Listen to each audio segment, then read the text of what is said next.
Welcome to American Catholic History. If you like our podcast, be sure to rate us and give us a review wherever you get your podcasts. I'm Noelle Heaster-Crowe. And I'm Tom Crow. Today, we're thinking and talking about the first Thanksgiving in these United States. Wait, do you mean the first holy sacrifice of the Mass offered on this continent way back in 1513 when Ponce de Leon came ashore down in Florida? Yeah. Well, no. No.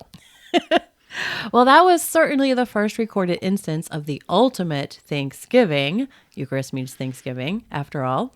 On these shores, we're talking about the event that gave rise to our national holiday. Okay, so that first harvest meal shared by the Calvinist Puritan Pilgrims and their pagan native friends in November of 1621, 108 years later. Yeah, that one. Okay, well, a meal shared by Calvinists and pagans doesn't sound very Catholic. Well, no, not at first blush, but as we'll discuss, the first Thanksgiving would likely not have happened had it not been for some Spanish Franciscans and one particular Native American who had been kidnapped into slavery. And you're talking about Squanto. Yeah, Squanto. Lots of narratives about Thanksgiving and the plight of the Pilgrims include the story of Squanto, the helpful native, and some Catholic sources highlight the fact that Squanto was baptized Catholic. But there's more to the story, of course. Of course.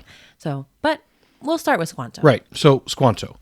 Squanto was a member of the Patuxet tribe, which was not a large tribe apparently, and its settlement was on the western shore of Cape Cod Bay. Really nothing is known of Squanto's life until about 1614. At that point, he was one of about 20 members of his tribe who were kidnapped into slavery. And that happened in this way. So John Smith, yes, Pocahontas' John Smith, had gone back to England in 1609 after, learning how to paint with all the colors of the wind, and after being severely injured in battle. In 1614, he led a new expedition of 2 ships back to the New World to sail along the coast of Maine and Massachusetts. They spent most of their time fishing, and they did a bit of trading with the natives along the coast. When Smith was satisfied with his haul, he departed for England. The second ship lingered a bit longer along the coast under the command of Thomas Hunt. Hunt wasn't returning to England straight away. He was heading first to Malaga, Spain, and part of the reason for that was to make more money by selling kidnapped natives into slavery. He and his crew lured about 20 natives onto their boat under the pretext of wanting to engage in some trade.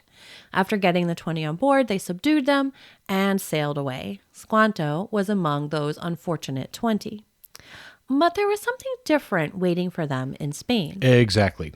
Once in Spain, Hunt managed to sell a few of the natives into slavery before some Franciscans discovered what was going on. Some accounts say simply that the Franciscans rescued the remaining natives from slavery. Others say that the Franciscans actually purchased the remaining natives. Either way, the Franciscans took responsibility for and possession of Squanto and the remaining American natives, insofar as possession was what they were trying to do. The Franciscans, of course, had no intention of owning the natives, but they also didn't just release them into the population. They brought the natives to their monastery where they taught them Spanish, instructed them in the Catholic faith, baptized them, and also gave them the ability to function in society at some basic level. Right. This is something most don't realize. Many Spanish religious, both Franciscans and Dominicans, were opposed to chattel slavery right from the start. Some very prominent ones, including the Dominican Bartolomé de las Casas, took part in the Valladolid debate, arguing that the natives were most definitely fully human and in possession of all the dignities and rights of any man. De las Casas was, for a time, Bishop of Chiapas in Mexico, where he agitated against slavery and actually refused absolution to any slave owners who had not freed all of their slaves. So, before any slaves were brought over to the Americas in 1619, prominent Catholics were already opposed to slavery internationally. So it's not surprising that some Franciscans in Spain intervened in this manner. Well, then, after being with the Franciscans for a time, perhaps a few years, Squanto ended up in England where he learned a bit of English and eventually caught a boat back to the New World, landing in Newfoundland. Then, in 1619, Squanto convinced one particular English adventurer named Dermer, who was living in Newfoundland, that he could make his fortune down in New England. Together they sailed down the coast, arriving in Squanto's Patuxet village in late 1619. But the worst had happened. When Squanto returned to his village for the first time since being kidnapped 5 years earlier, all were gone. An epidemic, likely a disease brought by the English to which the natives had no immunity or resistance, had wiped out his entire village. Squanto was the last of the Patuxet. Squanto and Dermer moved on to Namasket, which was a village of a tribe friendly to his own, and there they found shelter, but that was a near-run thing for the Englishman Dermer. Yeah, it seems that the chief of the Namasket, named Massasoit, had recently suffered heavy losses when a party of braves were ambushed by some English. He wasn't keen on playing nice with a fortune-seeking Englishman like Dermer.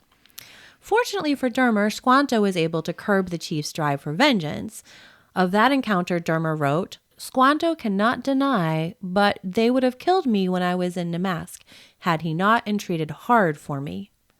Dermer was allowed to live and remain with the Namasket for a time, and Massasoit would have future encounters with the English. Those are coming up very soon. Yes, they form the bulk of the narrative leading up to that first Thanksgiving. It all started when, in November of 1620, the Pilgrims arrived in Cape Cod Bay. Those whom we know as the Pilgrims were Calvinist Puritan separatists who experienced persecution in England because they rejected the theological claims of the Church of England. Funny how heresy begets more heresy. Yeah, seriously. These Puritans had fled England and settled in the Netherlands in 1608, but they saw their kids becoming too much like the Dutch, and conditions had worsened as a war with Catholic Spain became a possibility, so they decided that they had to get even further away. They had to go somewhere where they could practice their Puritan faith without any unwanted influence, persecution, or meddling. So in mid-1620, they determined to sail to the New World, and they received letters patent to establish a colony in New Holland, which was centered on the mouth of the Hudson River. They arranged to purchase 2 ships, the Mayflower and the Speedwell. They fully provisioned both ships and were prepared to embark on the voyage in mid-July 1620. This would have put them in the New World in mid-September. And that would have been a fine time to establish a home base on land in New England, just in time to get settled and catch the leaves changing. And making them the first leaf peepers? Yeah. I'm not laughing at you. That was terrible. I'm okay with that. But for the Pilgrims, it was not to be. The Speedwell sprung a leak shortly after departure. They returned to port, patched it up, and set off again. The Speedwell began taking on water again. This time when they returned to port, they decided to leave the Speedwell well behind them and to crowd onto the Mayflower. Speed well played. Haha. These delays meant they couldn't begin the voyage until mid-September, which meant they wouldn't arrive until mid-November and would likely have to spend the entire winter on board the ship. Also, they'd have to wait an entire year to experience the glory of New England in fall. Probably a small inconvenience comparatively. Yeah, I guess. But that wasn't the end of their trials. When they finally spotted land in mid-November, the land was not Long Island or anywhere near the mouth of the Hudson. It was Cape Cod. They still had a few days' journey to make it south to the Hudson.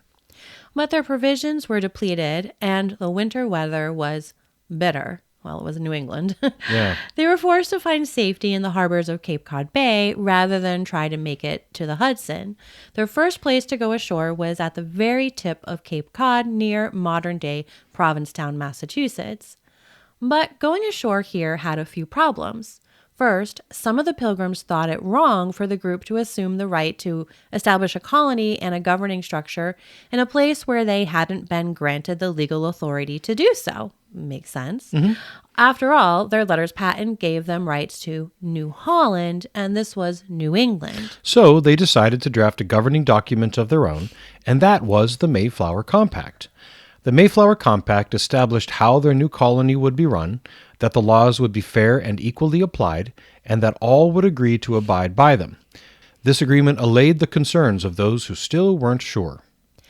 The second reason settling at Provincetown was a problem was the natives who already occupied that land.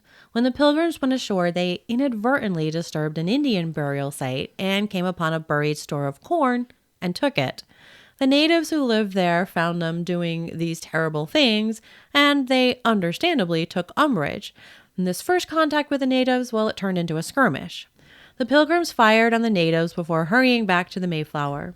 They decided this might not be the best place to try and set up shop. Yeah, probably not. Stealing the neighbor's corn, digging up Granny, and then shooting at the people who object isn't the best way to endear yourself to your new neighbors. No, not really. Also, I kind of find it fitting that the Puritan Pilgrims had a bad experience coming ashore near modern-day P-Town. I mean, can you imagine 17th century puritanical ways wandering into that town nowadays? They wouldn't be very happy. No, they wouldn't be. No. Yeah, that's putting it mildly. So, failing in their landing on Cape Cod, they set sail across the bay for what John Smith had previously named Plymouth Harbor. And by a twist of fate, they found and settled in the site of the deserted Patuxet village where Squanto had grown up. In mid-December 1620, they chose this site, thus establishing the Plymouth Colony. The Pilgrims set about building a few houses that winter as best they could in the harsh conditions. Most everyone had to stay on the boat. Only a few workers were able to go ashore, with 20 remaining on shore to act as security for the ongoing construction. By the end of the winter, they only had a handful of houses and an emplacement for their cannon. But unfortunately, they didn't need as much housing as before. Over the course of the winter, 45 of the 102 pilgrims had died from malnourishment, exposure, and disease. In March of 1621, more of the pilgrims began to come ashore, finally leaving the cramped, unhealthy confines of the Mayflower to begin living and working. For most of them, this was the first time they'd been off the Mayflower in 6 months. I cannot imagine living on a ship cramped like that in those harsh conditions for 6 months. No. And by this point, there had been a few interactions with natives, none of them particularly friendly, but the pilgrims had built up enough of a defensive posture that they could hold their own. Then, suddenly, on March 16th, 1621, a native warrior wearing nothing but a leather loincloth marched boldly right into the midst of them and said, in English, "Welcome, Englishmen." But don't jump to conclusions, dear listeners. This was not Squanto. This was Samoset. Yes, Samoset was from further up the coast in Maine, where he had had lots of engagements with English fishermen. But they weren't quite sure what his intention was until he had asked his next question. Yeah, he asked for beer. Of course he did. So when he asked for beer, they knew he meant no harm. Of course. Samoset spent the day with them. His English wasn't great, but it was good enough. He told them about the Patuxet who had occupied that particular village and who had been wiped out by an epidemic. He told them about Chief Massasoit, and he told them about Squanto. He said he would set up a meeting with Massasoit and Squanto, and then he left after spending the night at Plymouth. But Massasoit and Squanto were not so sure they wanted to parley with the English. Massasoit hadn't gotten over the slaughter of his warriors, and Squanto, of course, had himself been abducted by Europeans. But Samoset prevailed upon them. He and Squanto, with a delegation from Massasoit, returned to the Pilgrims on March 22nd, 1621, with Massasoit himself joining them later that day. It was a very successful meeting. Squanto, as the one with the best command of the languages and customs of both sides, quickly became the mediator and translator. Through Squanto's help, Massasoit and the Pilgrims established a peace treaty and a mutual aid pact, which included terms for trading goods. Squanto quickly took to the Pilgrims, and especially the future governor, William Bradford. Soon, Squanto took up residence among the Pilgrims, and this meant he was back to living in his own native village. Yeah, that's just great. And we have no way of knowing, but I'd bet his desire to see peace prevail on the land of his own people played a role in his working so closely with them. Yeah, it sounds possible. Yeah. Through that spring and summer, Squanto aided the Pilgrims in learning the farming, hunting, and trapping techniques which had served the native tribes so well in that land. One of the first things he showed them was how to tread eels. Yep, and that just sounds gross. Yes. Essentially, in a low creek bed, you walk in it with your feet and you tread through the mud, kicking up the eels that are bedded down beneath the surface of the mud. Yeah, and again, no thank you. Hey, if you were starving, it would look like ambrosia. No, it wouldn't. No, I might eat it, but that's a big if still. Yeah. Well, that's basically the choice they had, because many of the seeds that the Pilgrims had brought with them from Europe simply failed in the New England soil and climate. Right. Apart from differences in the soil, Northern Europe is a bit warmer in the winter and cooler in the summer than New England, so crops don't grow the same. Yeah, and Squanto also continued to serve as a mediator and a diplomat to prevent many more confrontations with area tribes. There was even a time when Squanto was captured by a rival faction within the tribes who didn't like the Pilgrims and didn't appreciate the aid Squanto was giving them. The Pilgrims went out and rescued Squanto and made it clear to that rival faction that they were able to defend themselves. That first summer went surprisingly well for the Pilgrims, thanks to Squanto. There were other tensions and parleys with rival tribes, but nothing calamitous. As the fall arrived, the Pilgrims were ready to celebrate a bountiful harvest. One of the leaders of the Pilgrims, Edward Winslow, wrote that after the harvest was completed and a tremendous store of fish and turkey and venison had been gathered for the winter, they sent out an additional hunting party to harvest some turkey, quote, so we might after a more special manner rejoice together after we had gathered the fruit of our labors. The feast which the Pilgrims shared was attended by Massasoit and 90 of his men. They made a gift of 3 deer to the Pilgrims. Yeah, we usually just bring a side dish and a bottle of wine to Thanksgiving dinner. 3 deer, that's quite a precedent they set. Well, they did show up with 90 people, so a side dish and a bottle of wine probably wouldn't have cut it. Yeah, I guess not. So Winslow closed out the narrative of this first harvest meal with, quote, we are so far from want that we often wish you partakers of our plenty, unquote. Squanto would stay with the Pilgrims and continue aiding them until his sudden death from an unknown illness just 1 year later in November of 1622. As he was dying, he asked his friend William Bradford to pray to the English God for him. The Pilgrims viewed his death as a great loss, but they were able to limp along without him only because of the many things he had taught them and done for them. The Plymouth Colony flourished, eventually covering all of southeast Massachusetts until it was ended in the 1690s. The holiday of Thanksgiving became an annual event very early in our nation's history. In 1789, Congress asked the President, George Washington, to decree by presidential proclamation a date for Thanksgiving. That year, Washington selected Thursday, November 26. Each year for 80-some years, the president would pick a day, though not always a day in November. This lasted until 1863, when Abraham Lincoln decreed that it should always be the final Thursday in November. And thus it was for 76 years, until economic considerations compelled a reconsideration. Yes, that was in 1939. The last Thursday of November fell on the 30th. President Franklin D. Roosevelt was concerned that such a late Thanksgiving would mean that a shorter shopping season for Christmas would impinge upon the nation's economic recovery. The nation was still working its way out of the Great Depression. So he decreed that Thanksgiving in 1939 should be on the second to last Thursday in November. All but 16 states followed suit. So in 1939 and then again in 1940, 2 different dates were observed as Thanksgiving. In 1941, Congress intervened to clean things up, and by a joint resolution declared that Thanksgiving should henceforth fall on the 4th Thursday of November. And since then, we as a nation take that opportunity to join with loved ones so we can take a moment and offer thanks to God for the blessings we enjoy. But none of it would have mattered without the Spanish Franciscans and the guide called Squanto, whom they saved from slavery. So when you are saying your grace at Thanksgiving, maybe offer a prayer of thanks for those Franciscans and their anti-slavery actions, and a prayer for the soul of the Catholic Native American who saved the Plymouth colonists and helped make Thanksgiving possible.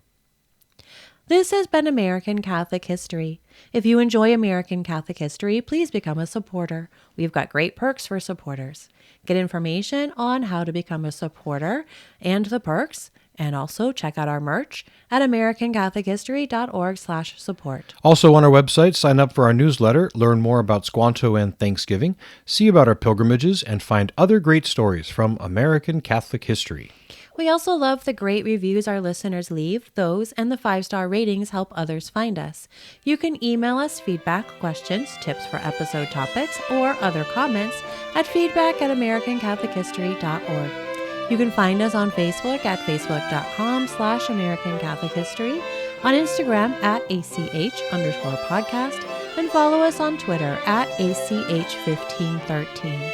I'm Noelle Heaster-Crow. And I'm Tom Crow. Thank you once again for joining us on American Catholic History, made possible by listeners like you.